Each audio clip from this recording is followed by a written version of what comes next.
2023లో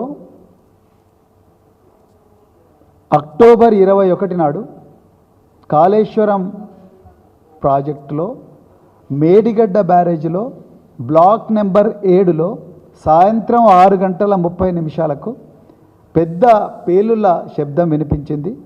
దీని వెనక ఎవరో అగంతకులు ఉన్నారు అని ఆనాడు అసిస్టెంట్ ఎగ్జిక్యూటివ్ ఇంజనీర్ రవికాంత్ గారు పోలీస్ స్టేషన్లో కంప్లైంట్ ఇచ్చిండ్రు.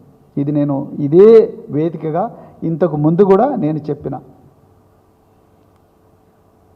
500 సంవత్సరాల్లో ఎప్పుడు లేనంత వరదను తట్టుకున్న ఈ గొప్ప బ్యారేజ్లు అక్టోబర్ 21, 2023 నాడు సాయంత్రం 6:30 కేవలం 25,000 క్యూసెక్ల ప్రవాహం ఉన్నప్పుడు ఒక్కటే పిల్లరు, బహుశా 15 కోట్లు 16 కోట్ల విలువ చేసే ఒక్క పిల్లరు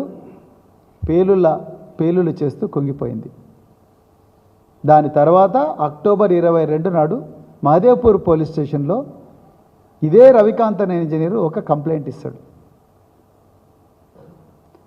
అది జరిగిన వెంటనే గంగాపురం కిషన్ రెడ్డి సెంట్రల్ వాటర్ కమిషన్కు ఒక లెటర్ రాస్తాడు. ఇది ఘోర విపత్తు, స్వతంత్ర భారతదేశంలో